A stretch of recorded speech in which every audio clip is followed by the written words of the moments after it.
André Gattolin, merci d'être avec nous. Alors je le disais, on va parler d'Europe avec vous maintenant.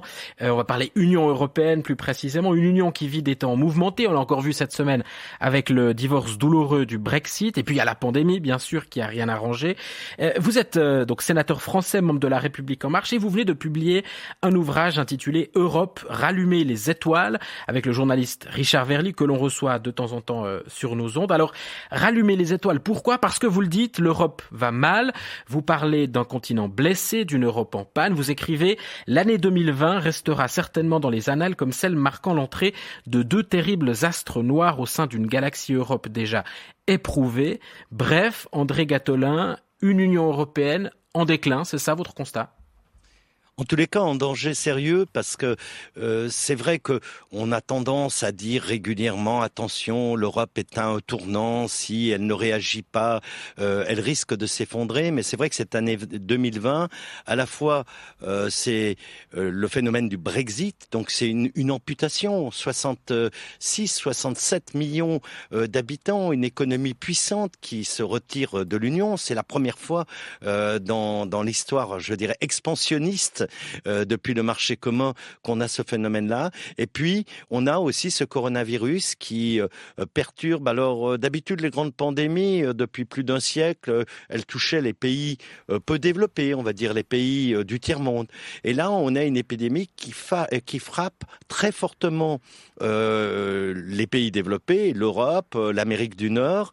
Elle le frappe à la fois en termes de crise sanitaire et de conséquences économiques induites. Et tout ça, l'Union européenne est-elle en mesure de résister, je dirais, à ce double choc ? C'est une question qui se pose. Et puis alors vous avancez toute une série de propositions, de nombreux chantiers que l'Union européenne doit entreprendre. Vous militez par exemple pour une forme de prise de conscience de la géographie commune, de l'histoire commune. Qu'est-ce qu'on fait alors ? On érige des statues, des monuments à la gloire des bâtisseurs de l'Union européenne ? Oui, bien sûr. Enfin, ça fait partie des éléments qui sont ressortis régulièrement. Non, je crois plus généralement dans notre façon, notamment en France, mais dans d'autres pays, d'enseigner les langues. On connaît très mal la langue d'autrui. On connaît mal notre histoire et on connaît encore plus mal l'histoire de nos voisins et surtout on connaît mal l'histoire commune souvent qu'on a eue au cours des siècles parce que c'est des formes d'enseignement qui sont de plus en plus délaissées. On fait une éducation pour une forme entre guillemets de compétitivité pour l'entrée sur le marché du travail alors qu'en fait le premier objectif du cycle d'éducation c'est de créer des citoyens et des citoyens conscients et nous avons un peu abandonné tout ça. Alors on nous chante une Europe formidable d'une micro-élite qui ferait des études via Erasmus, qui parlerait 5 langues, qui irait travailler à l'étranger, qui se marierait avec un conjoint d'une autre nationalité. Mais la réalité de l'Europe, elle n'est pas celle-ci.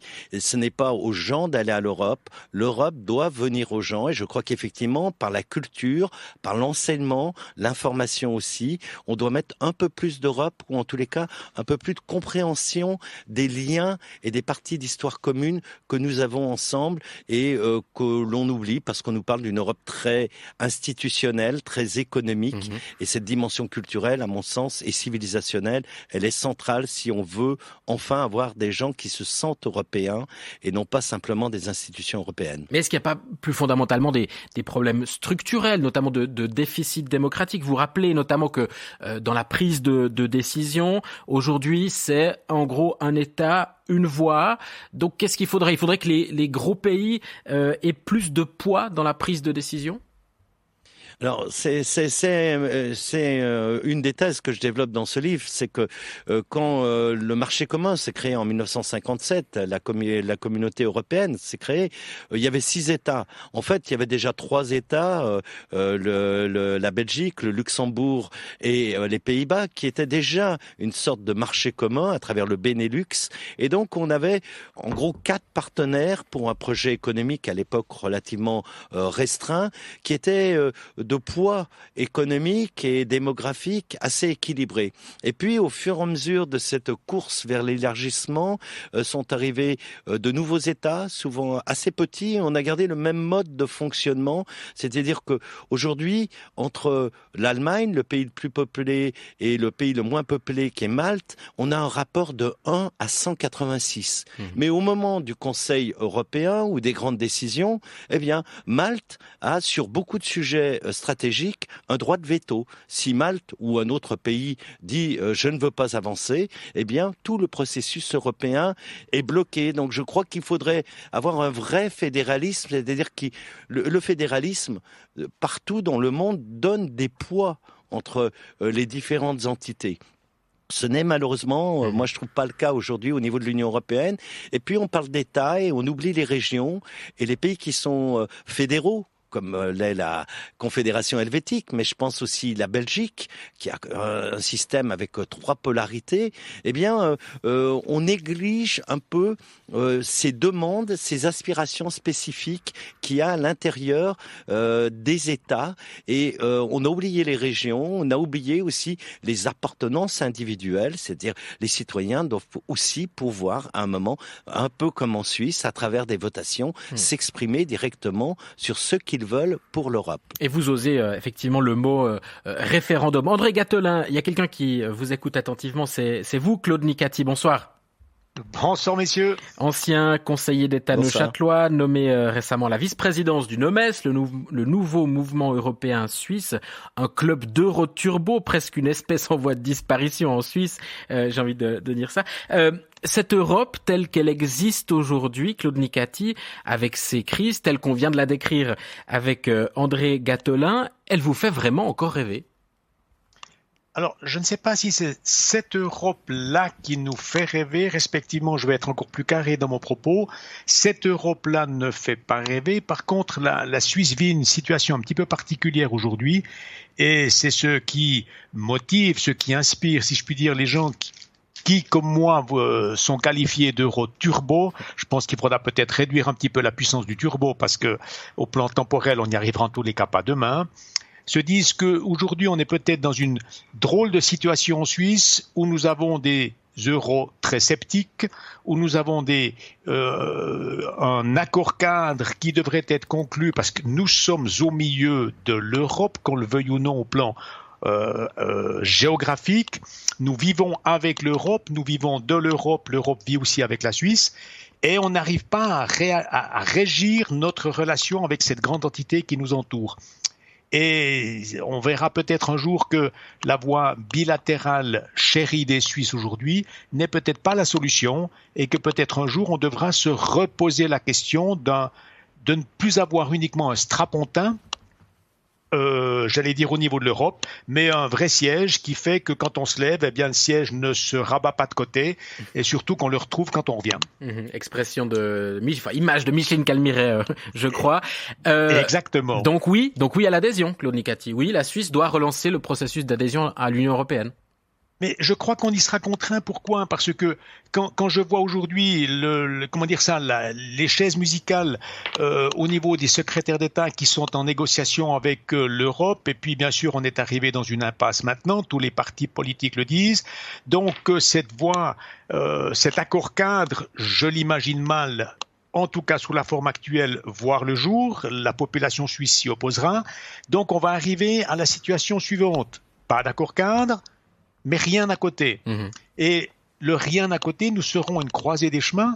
La croisée des chemins, c'est quoi ? C'est on sort complètement. Ça signifie que tous les acquis aujourd'hui desquels la Suisse profite, je le sais, je ne le nie pas, eh bien, ces acquis, nous allons petit à petit les perdre et cela nous posera un certain nombre de problèmes, qu'ils soient économiques, sociaux et je ne sais encore. Et il nous faudra peut-être choisir la voie de nous approcher davantage de l'Europe et approcher davantage, eh bien, c'est la voie que vous appelez adhésion. Vous en dites quoi, André Gattolin, sénateur français ? Est-ce que la Suisse devrait relancer son processus d'adhésion ? Elle serait la bienvenue. Vous mettiez en doute tout à l'heure ce processus d'extension quasi à l'infini, non pas à l'infini, mais ce processus d'extension de l'Union européenne, elle serait la bienvenue, la Suisse ? Oui, évidemment. Enfin, moi, par ailleurs, je suis membre de l'Assemblée parlementaire du Conseil de l'Europe, où siège la Suisse. On a eu une présidente, d'ailleurs, de l'Assemblée parlementaire, là, pendant 2 ans. Et la Suisse fait un travail remarquable sur l'état de droit, la démocratie. C'est un apport essentiel. Mais quelle place pour un si petit pays face aux géants que sont la France, l'Allemagne, l'Espagne? Je ne suis pas mais je crois qu'il y a l'apport culturel. Vous avez un modèle quand même qui est finalement une Europe en petit, avec 3 composantes régionales linguistiques, une organisation fédérale. Alors pour nous, Français, en canton un peu complexe, et d'ailleurs qui, sur le plan juridique, ennuie beaucoup la Commission européenne. C'est pour ça qu'elle pousse. Moi, ça fait 10 ans que je suis sénateur, ça fait 10 ans, j'entends dire, il faut faire un accord cadre, il faut quand même que les choses soient un petit peu moins ad hoc, un petit peu moins bilatérales par secteur. Et ça, je peux l'entendre. En même temps, il faut que l'Union européenne se rende désirable. C'est-à-dire qu'elle comprenne que les autres, ceux qui sont nos partenaires, qui ne sont pas au sein de l'Union, mais qui font partie de l'Europe, on doit prendre en compte leurs considérations. La Norvège, par exemple, ou l'Islande sont des pays très très proches, très intégrés. Ils sont comme la Suisse dans Schengen, dans tout un tas d'organisations, mais simplement leur identité, qui est une identité maritime, fondée, une économie aussi encore très fondée sur la pêche, on a du mal à comprendre que ce soit la Commission qui gère la zone économique maritime, qui fixe les quotas de pêche, en mettant ces pays de manière trop marginale dans les discussions et ne tenant pas compte de la structure de leur identité. Et je crois qu'avec la Suisse, il faut qu'on entame, nous, ce dialogue de terrain à terrain. Moi, je trouve qu'il y a une chose formidable et qu'on développe pas assez, ce sont ce qu'on appelle les eurodistricts. Il y en a entre la France et la Suisse, entre la Suisse et l'Allemagne. Ça devrait être des lieux plus importants en termes de décision, parce que je crois qu'il faut construire des ponts entre nos pays. L'appartenance est une chose importante à l'Union européenne, mais elle n'est rien si nos peuples continuent à vivre en parallèle simplement avec une suprastructure de nature économico-normative qui produit du droit du marché uniquement. Claude Nicati, comment la Suisse pourrait conserver sa souveraineté si elle fait partie d'un club aussi grand que l'Union européenne? Mais écoutez, vous avez évoqué précédemment la différence de taille ou de puissance entre l'Allemagne et Malte, un rapport de 1 à 186, si j'ai bien entendu. Oui. Mais et chez nous, comparez le canton le plus peuplé, qui est Zurich, et celui qui doit l'être le moins, c'est Appenzell-Rhône intérieur. Eh bien, ces 2 cantons sont 2 cantons souverains, qui ont le même poids dans notre Sénat, donc notre Conseil des États. Bien sûr, un certain nombre de députés au Parlement fédéral, Conseil national différents, c'est normal, mais on vit ensemble, et puis un conseiller d'État zurichois ne pèse pas plus qu'un conseiller d'État d'Appenzell-Rhône intérieur. Et vous avez tout à fait raison lorsque vous avez dit qu'aujourd'hui l'Europe n'est pas très désirable, qu'on n'a pas envie de mettre un genou en terre devant elle pour, j'allais dire, la courtiser ou lui demander la main. Effectivement, l'Europe doit peut-être faire sa mue. L'Europe doit peut-être se rendre, je ne veux pas dire plus sexy, ce serait peut-être un peu violent comme terme, mais aujourd'hui elle ne plaît pas. Et je pense qu'une Europe qui se repense, une Europe qui tient compte des minorités, que ce soit par région, que ce soit par pays, et qui tient compte de quelque chose qui en Suisse est incontournable, c'est le fait que le citoyen puisse s'exprimer. Nous avons choqué l'Europe, mais au sens positif du terme, lorsque nous avons voté sur l'augmentation du prix de l'essence. Je me souviens toujours d'un politicien français qui me disait, mais imaginez qu'en France, la question soit posée, tout le monde dirait non. Et en Suisse, si je me souviens bien, on a dit oui. Ce que je veux dire par là, nous avons un peuple sage, un peuple qui est tout à fait capable de prendre de très grandes décisions. Eh bien, ce peuple pourra comprendre un jour, à la croisée des chemins, quel est son véritable intérêt. Et je reste convaincu que cet intérêt n'est pas de s'isoler, de fermer les frontières, de monter les murs, mais de travailler par-dessus les murs que nous appelons frontières. Eh bien, on a bien compris votre appel à tous les deux. Claude Nicati, André Gattolin, vous étiez avec nous ce soir pour discuter de l'avenir de l'Union européenne et de l'avenir des relations entre la Suisse et l'Union européenne. Merci infiniment à vous deux. Excellente soirée. Merci à vous. Bonne soirée.